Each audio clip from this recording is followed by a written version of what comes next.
Hi friends, welcome to Nirmala kitchen. ఇప్పుడు మనం 1 year నిల్వ చేసుకునే బియ్యపిండి వడియాల్ని ఎలా తయారు చేసుకోవాలో చూద్దాం. ఈ వీడియో మొత్తం కంప్లీట్గా చూడండి, అస్సలు స్కిప్ చేయొద్దు. ఈ వడియాలు చాలా చాలా టేస్ట్ ఉంటాయండి. బియ్యం పిండి ఒక బౌల్, ఒక పెద్ద బౌల్ని తీసుకొని ఆ బియ్యపిండి వేసుకోండి. మనం ఏ బౌల్తో అయితే బియ్యపిండి వేసుకుంటామో అదే బౌల్తో 2 బౌల్ వాటర్ పోసుకోండి. అస్సలు ఉండలు లేకుండా మిక్స్ చేసుకొని ఓ పక్కన పెట్టుకోండి.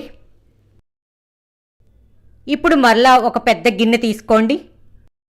మనం ఏ బౌల్తో అయితే బియ్యపిండి తీసుకుంటామో అదే బౌల్తో 6 బౌల్స్ వాటర్ తీసుకోండి. ఇదిగోండి, 6 బౌల్స్ వాటర్ పోసుకున్నాం కదా.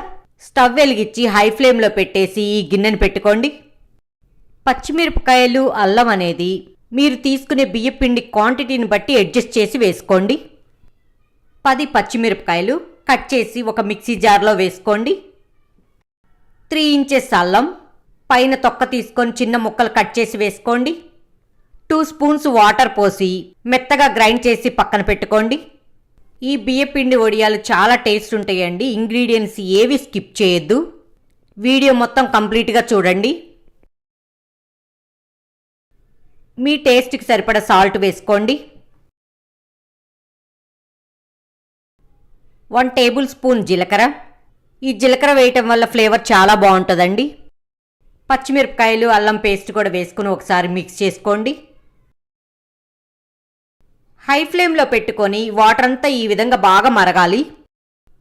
బియ్యపిండి వాటర్ మిక్స్ చేసి పెట్టుకున్నాం కదా, ఈ విధంగా మళ్ళీ ఒకసారి మిక్స్ చేసి ఉండలు లేకుండా చూసుకొని కొంచెం కొంచెం వేసుకుంటూ మిక్స్ చేసుకోండి. ఇలా కలిపేటప్పుడు లో ఫ్లేమ్లో పెట్టుకొని కలుపుకోండి. అస్సలు ఉండలు లేకుండా మిక్స్ చేయాలి. ఇలా బియ్యపిండి వాటర్ మొత్తం పోసిన తర్వాత హై ఫ్లేమ్లో పెట్టుకొని మిక్స్ చేసుకుంటూ ఉండండి. ఈ పిండి మొత్తం బాగా ఉడకడానికి 15 to 20 మినిట్స్ పడుతుందండి. మీరు గిన్నె పెట్టుకునే మందాన్ని పట్టి అడ్జస్ట్ చేసుకుంటూ చేయండి. ఈ పిండి మొత్తం బాగా ఉడికే వరకు మిక్స్ చేసుకోండి.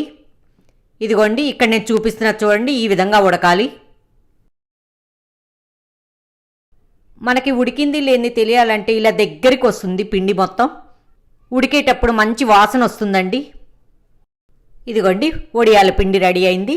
స్టవ్ ఆఫ్ చేసుకొని మూత పెట్టి ఓ పక్కన పెట్టుకోండి. నేను మా మేడ పైన ఎండలో వేశాను. ఒక కాటన్ శారీని మంచినీళ్ళల్లో పిండి ఇదిలించి ముడతలు లేకుండా ఇట్లా పరుచుకోండి. మనం ఉడకపెట్టిన పిండిని ఒక గుంట గెంటితో ఈ విధంగా వేసుకోండి.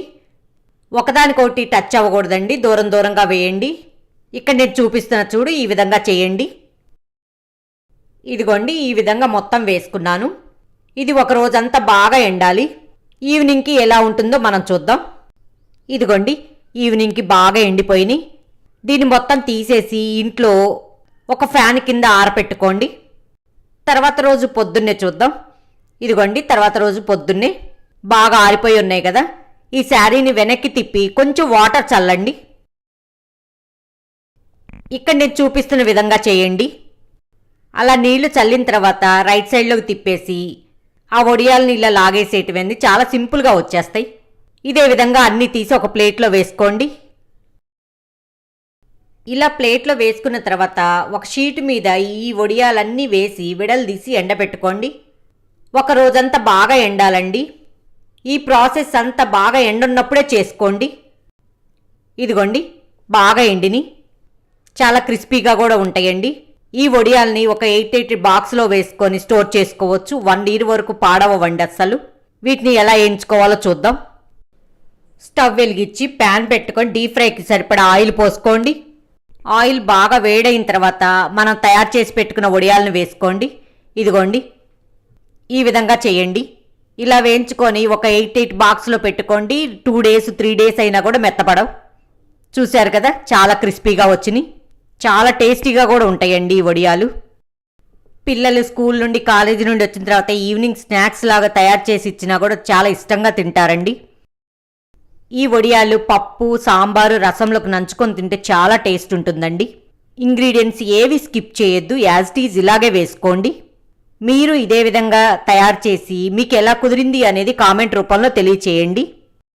అంతే, ఎంతో రుచికరమైన బియ్యపిండి వడియాలు రెడీ.